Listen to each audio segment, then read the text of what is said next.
Welcome to Radio Horror Tonight here at WCUW. Tonight we're going to talk about the Resident Evil documentary based on the unmade film. There's a documentary out, kind of like the death of Superman Lives, What Happened, whereas Superman Lives got right up to apparently weeks before principal photography was going to start before the plug got pulled because of Batman and Robin tanking at the box office, which led Tim Burton to go on to work on Sleepy Hollow.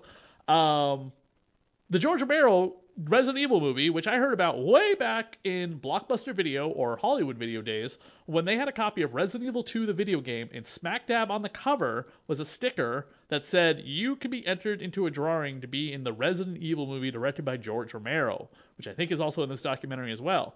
And this filmmaker, his first time ever, Brandon Salisbury, has put together this incredible documentary, talks about what Resident Evil is, who George Romero is, and then as much information as we can get about the Resident Evil movie. Thank you for coming on, Brandon. Thank you for having me. So, when did you start working on this documentary? Was it when you entered the contest and you wondered, why didn't I get accepted into this movie? Wait, this movie never happened? Is that what spurred you? You were like, damn it. No, it's kind of a multi-layered approach because I was collecting information on it ever since George was first attached to it back in 1998. Oh, wow, yeah. So I would get bits and pieces. I have the screenplay and, but it wasn't really until George had passed in 2017, going into 2018, I wanted to do something about it. Originally, I was a YouTuber, so I had made a video covering, a little bit about the script and some of my opinions and theories about it. If you look at it from the point of view that it was written in 1998 when there was only 2 video games out, and you kind of look at how adaptations happen, and I always use films like Jurassic Park. Jurassic Park is based on a novel, and it only covers about 1/3 of the novel, completely different. But no one can argue that Jurassic Park is a great movie. Yep. It's an amazing film. Yep. And the book itself is actually really good too. So they adapted the film to the big screen and changed a lot of things. And George did the same thing. But he captured the tone, just that raw, visceral tone of the video game very well.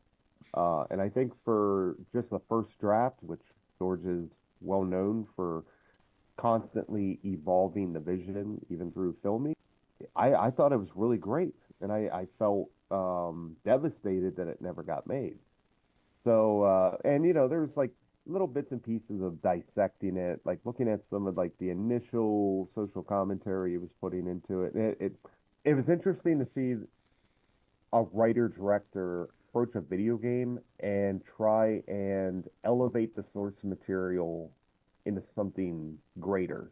To more or less say, look, there's more going on with this video game than what people give it credit for. This is actually a really interesting concept, and you can do a lot with. Mm-hmm. So there's little bits and pieces in there that I just really enjoyed. So I made a video, wasn't really happy with it, and then I actually ended up partnering up with Robbie McGregor, who's a long-time member of the Resident Evil fan community, ran multiple websites, very much a scholar of the first Resident Evil movie. I think he had almost every possible piece of information out there at the time. I had helped him a little bit with one of his articles that he had written about the production of the first film, got him a couple pieces of additional information. So I just went to him and tracked him down and just asked him if he wanted to partner on this and just kind of make this big love letter to George Romero and kind of cover that period of time in 1998, a little bit before, a little bit after, and kind of give a history lesson to, that I felt like maybe a lot of newer fans that weren't around for that period of time would appreciate. Now, this is like an education lesson in what Resident Evil and George Romero is. It talks about the movie, and then it becomes like an obituary about Romero. Did you plan it for it to be such at the end, Romero died, and we're all very sad, and he's the maestro of zombie horror, and he was a maestro of filmmaking, and so on and so forth? Because that's where I feel like the documentary really became, after you ran out of Resident Evil video game material.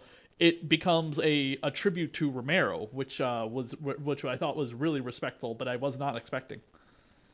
That's something that a lot of people said is that they weren't expecting to experience so much emotion by the end of it. And a lot of people had commented to me that, they walked away crying.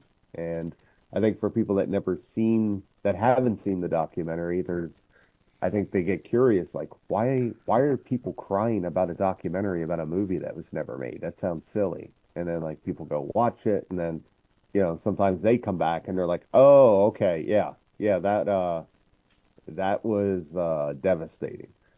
Um, Originally the plan was to cover a lot more about George's life. When we were first compiling the information, you know, we wanted it to be something that you can come into at any point in time. It's not just about the here and now, the Uh huh. people that are witnessing it in 2025. We always wanted to make sure that at any point someone could come in and not get lost about what we're talking about. And we had to tell the story of why George Romero is important. I mean, obviously, yes, he created Night of the Living Dead and the modern zombie, but at the same time, he's done more than that. And we wanted to make sure that people understood his mindset, why he's so revered beyond just his films. And I think a lot of his friends and coworkers helped establish that the kind of character that he was, how he treated people. We didn't expect it to be so heavy. Uh huh. We knew we were going to touch on like, because the documentary as it starts exiting, and there was a longer cut of this. I'm not going to lie. I think the first cut of it came in at like 4 hours. But the original plan was we wanted to touch upon where the games went, where the movies went, where George Romero went.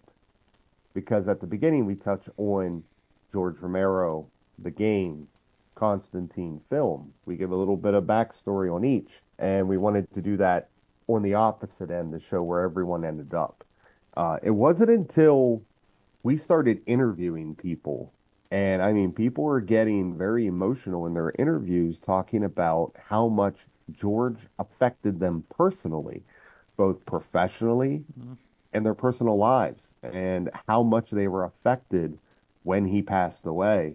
And it was one of the early interviews. It was when we sat down with Matt Blasi, and he was getting teared up talking about that day when he found out that George passed away.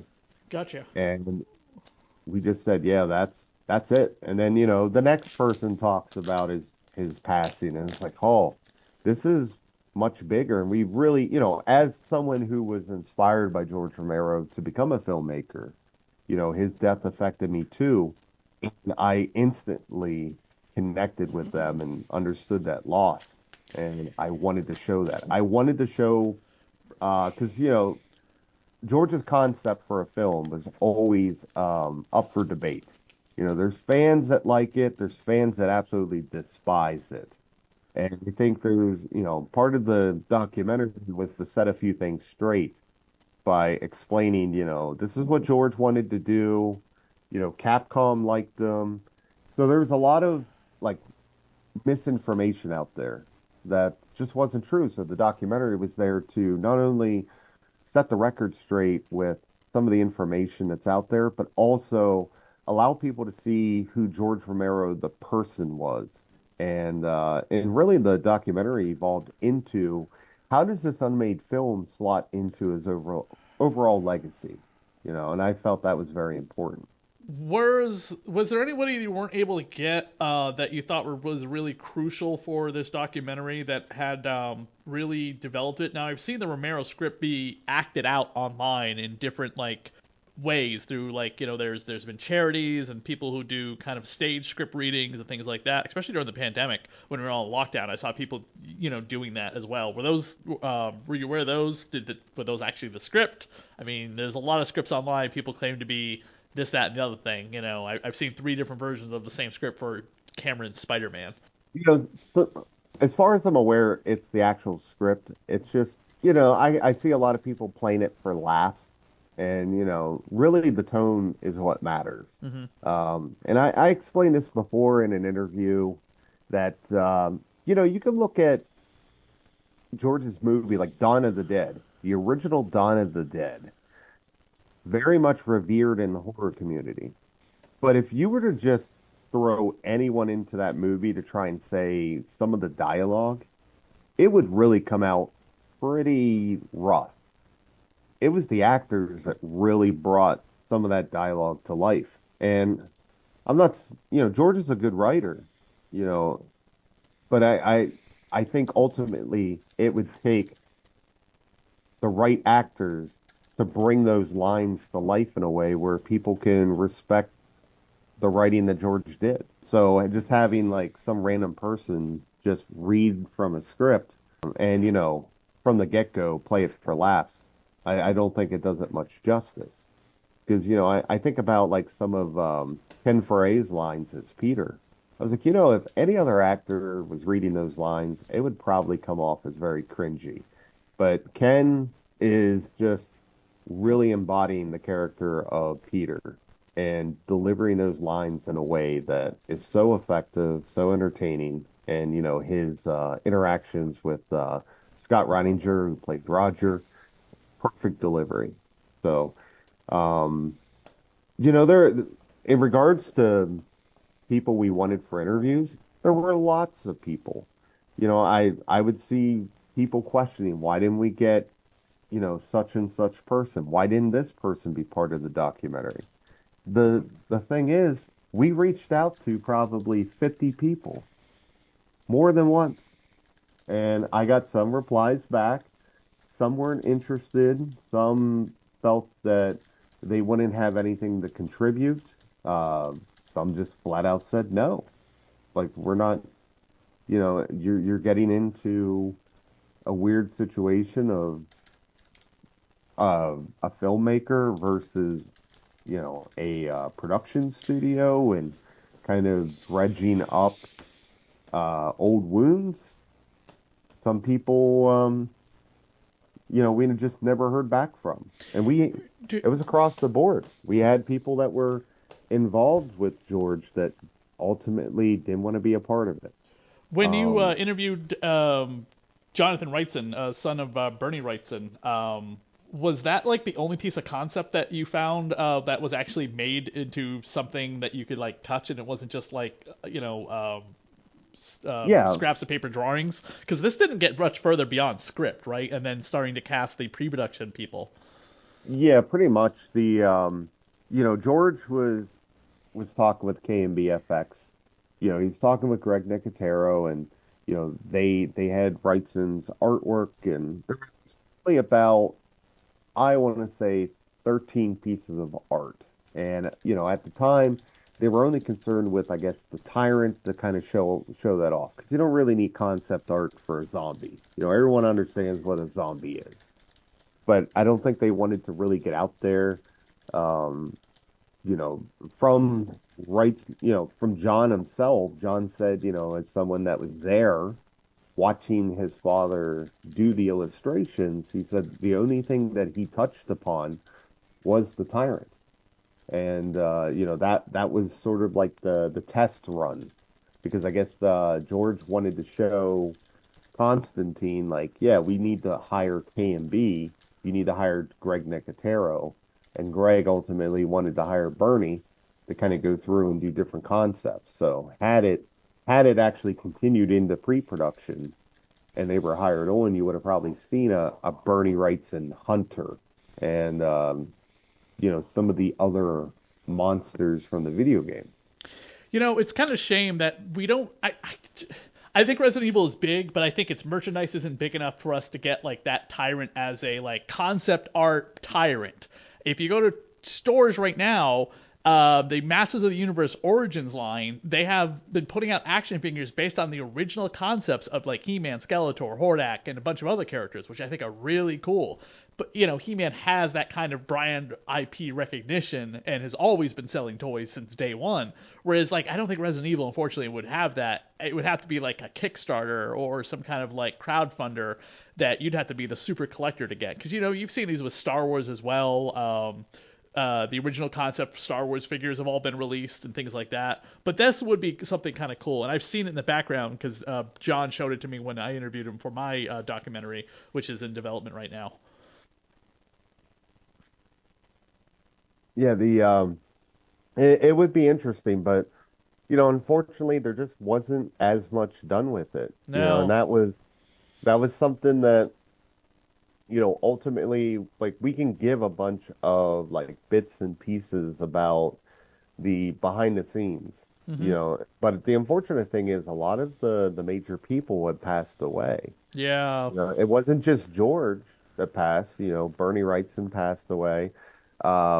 Bernd Eichinger, he passed away. Who was he again? I'm Uh, sorry.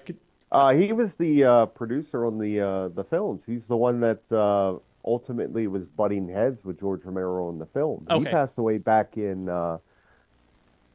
2011, Okay. and he was the one that infamously didn't want blood and gore in the Resident Evil films. Huh. So Yeah. and you That's and a you bad and you kind idea. of notice, like, after he passed away, the film seemed to embrace more gore.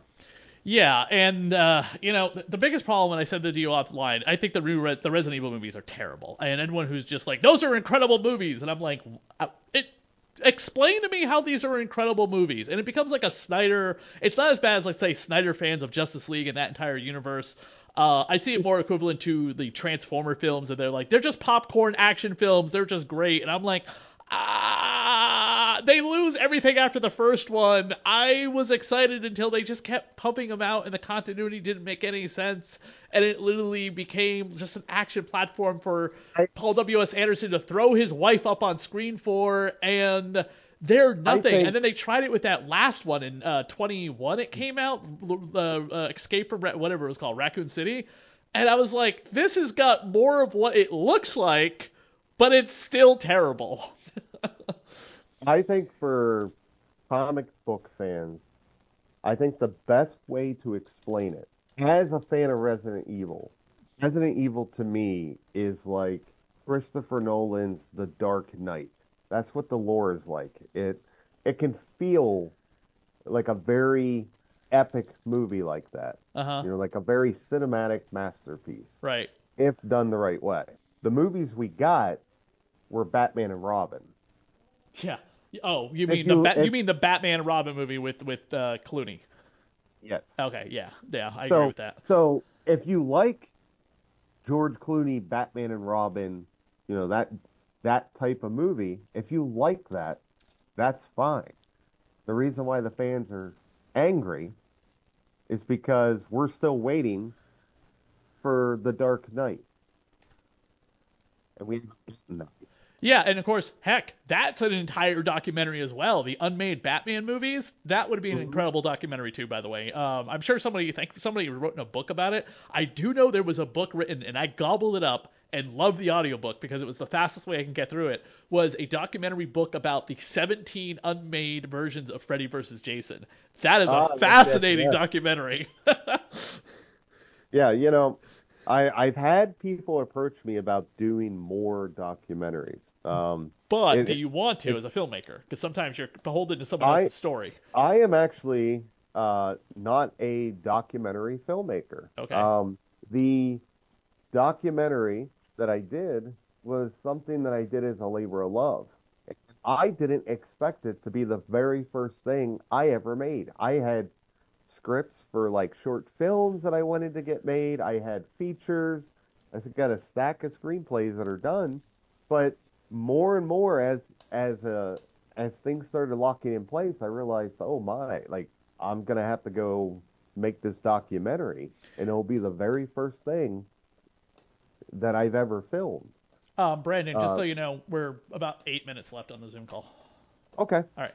Um, so I went and made this documentary, and I've had other offers. I'm kind of moving on. Now, if I get a really good idea for a documentary that I'm very passionate about, I'll do it. But as of right now, like I'm moving on, and now I have a feature film that I'm working on, and I've been producing films with other filmmakers.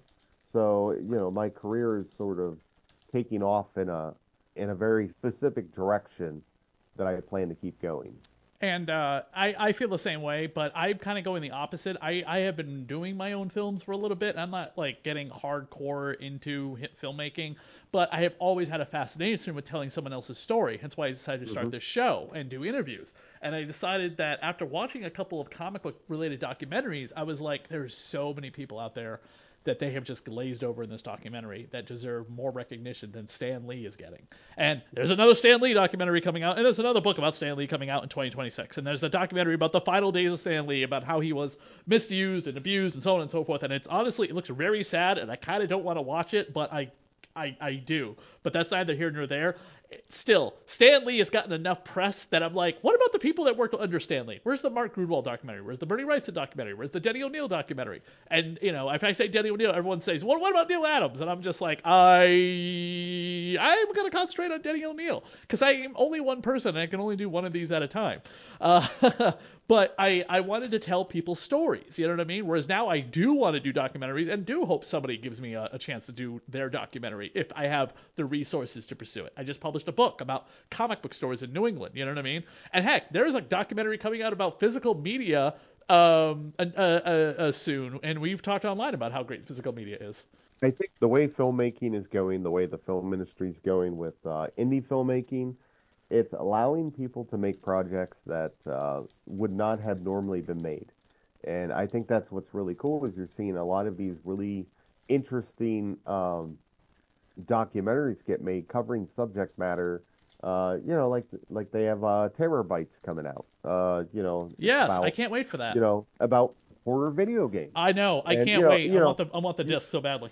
you know, even back in like say 20 years ago when there was a lot of horror video games coming out, with Resident Evil and Silent Hill and Parasite Eve and Dino Crisis, no one back then would have ever made a documentary. And that was to me sort of like the golden age, the golden age of horror films or of horror video games, where they finally the graphics were good enough that they could actually scare you. Um, but nowadays, with how indie filmmaking is going, you can get these really cool ideas for a documentary and go out and pursue them and tell that story.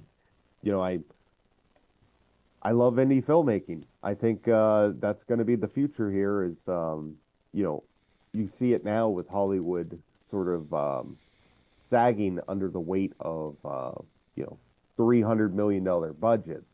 That indie filmmaking, I think, is going to make a comeback in the ways that it did in the '70s and to an extent in the Mm. '90s, where Especially you had considering how many people have been posting about that. The tariffs coming up are gonna cripple a lot of companies. I'm yeah not that gonna get and into a I big think political thing, but yeah I'm seeing like a very you're seeing a lot more indie films that are getting wider releases. If you look at like the Terrifier films, Skinamarink, what were some of the other ones? In a Violent Nature. There's all these different independent horror films that are getting wide releases that 10, 20 years ago they probably wouldn't have gotten. yeah, definitely. Well, hey, where can people find the film right now? And I know you're working on a director's cut, but where can people find the film right now to watch it? Right now, if you're in the U.S., it's available. The two biggest ones are Amazon and Apple TV. It's also available in like Fandango. Um, I think some cable networks, where you can like directly order it. And over in Europe, they have a Blu-ray release. I believe they have other releases pending, very region specific, but for right now, that's what we have. There is a Blu-ray planned for North America, and I believe that's going to be region free. So you want to order it, you'll be able to watch it in your region. And yeah, and we have a director's cut that's in the works where we're gonna go back and fine tune and redo some stuff, and we got a few more interviews, so more information. Awesome. Well, hats off to you. This documentary was fantastic. I was looking forward to it the day I heard about it. I was like, oh my God, when is this happening? And 3 years later, it finally happened. So I got to watch it. I rented it. Made me feel like I was renting videos again, which is always nice. Although I want to point something out. It's just like I found an old rental receipt a few years ago, and there was the rental price on it for a new movie because it listed as new movie, and the rental price was $2.99. And a lot of streaming rental movies are almost $10. And I'm like, how Oh is a wow. digital film rentable for $10, but a disc off the shelf in the news section was $2.99 back in 2004 or 5, whatever it was. That makes no sense whatsoever, but that's neither here nor there. I do love the fact that the poster artwork, by the way, was very indicative of the Resident Evil artwork as well. As you say, the creeping around the corner of the zombie, it's the creeping around the corner of George with the celluloid of the film reel. That was really cool as well. I definitely have to give you hats off for that. Thank you so much, Brandon, for coming on the show. I really do appreciate it. Thank you for having me.